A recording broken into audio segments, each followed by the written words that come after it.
Let's get on to some stuff here, and we're going to get going with this. In the world of Game of Thrones, obviously lately we've been talking a lot about House of the Dragon. It just had its season 2 debut.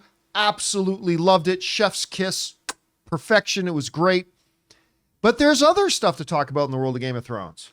Lest we forget, it was already announced that we are getting a new Game of Thrones series, A Night of the Seven Kingdoms, with Dunk and Egg. Right.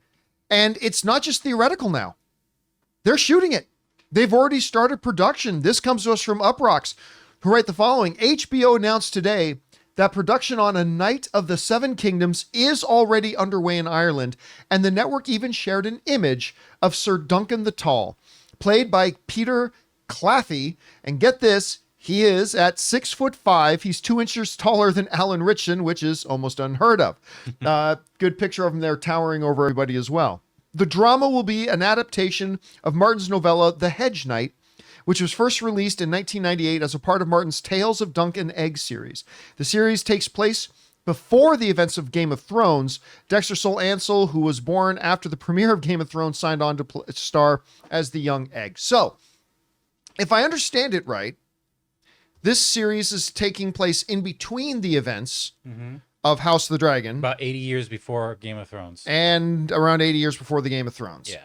So, because it talks about how in this series, the memory of the last living dragon is still around. So clearly this happens after the events of House of the Dragon. You know, it's interesting about how the need for movie studios and now also television for franchises and cinematic universes in many ways. But I'm so down with this. See, the brilliance of the Game of Thrones is, and the world of Game of Thrones in Westeros, kind of falls in with the underlying brilliance of the Star Wars universe. See, the underlying brilliance of the Star Wars universe that George Lucas created wasn't necessarily just the story of Luke Skywalker or whatever. It was the universe that he created. Yeah.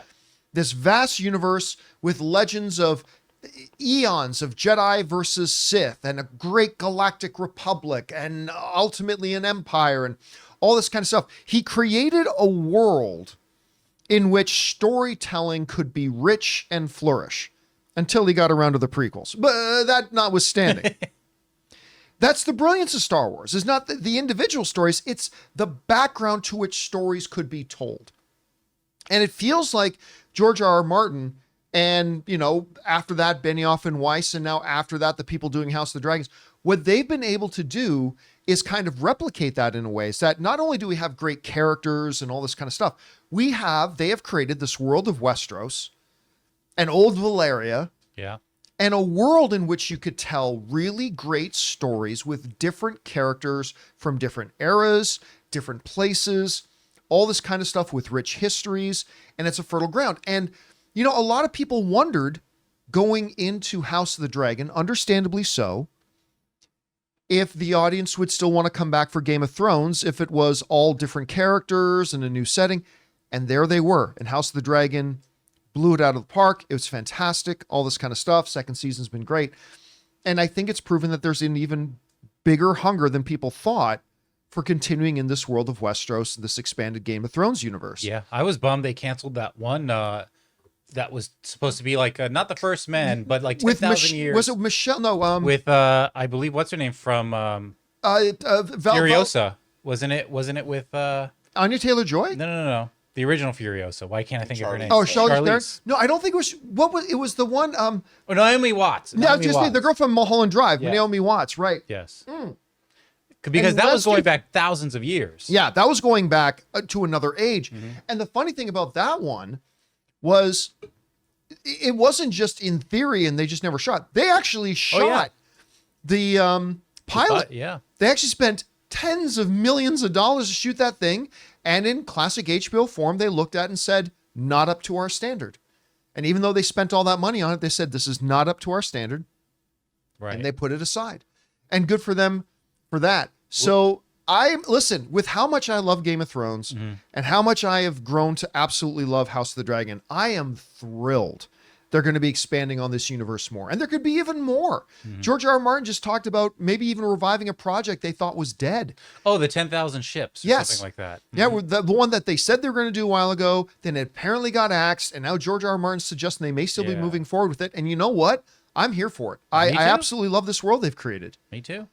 Guys, we want to take a second to thank a sponsor of today's video, Gametime. My wife Ann and I love going to events, whether they're comedy shows, concerts, an LA Lakers game. I mean, just the other night we went to go see Ronnie Chang and it was awesome. We love having these new experiences and new memories. And our sponsor Gametime makes getting tickets for concerts and events faster and easier, even if you don't buy tickets right away. Because prices on the Gametime app actually go down the closer you get to the show start time. With killer last minute deals, all-in prices, views from your seat, and their lowest price guarantee, Gametime takes the guesswork out of buying event tickets. I couldn't believe how easy and most importantly, intuitively, the entire app works. Finding the event I was looking for couldn't have been easier. The way it lays out the map of the venue, letting you know exactly where the seats are that you're looking for, and how easy the process was to choose and buy those tickets. So don't worry if you think you're too late to get tickets to that big event you and your friend want to go to. They have last minute deals. Save up to 60% off buying last minute for sports, concerts, comedy, theater, whatever. So guys, take the guesswork out of buying concert tickets with Gametime. Download the Gametime app, create an account, and use the code CAMPEA for $20 off your first purchase. Terms apply.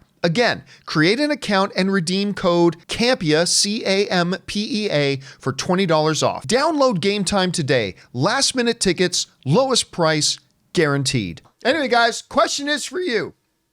What do you think about this? It's not just a theory. They have now actually started shooting A Knight of the Seven Kingdoms, first production look at it and everything. Are you guys excited about it? Maybe you think, listen, we did Game of Thrones, now we got House of the Dragon, that's enough. Are you worried they might be trying to do too much too soon? Or maybe it's like, hey, give us all that you can give us. Whatever you guys think, jump down to the comment section below and let us know your thoughts. Hey guys, thanks so much for watching this video. Make sure you like the video, leave a comment, and subscribe to our channel. And don't forget, we have a daily podcast called the John Campea Show podcast, available on Apple Podcasts, Spotify, or your favorite podcasting app of choice. Go and subscribe to it today so it'll be there when you need it.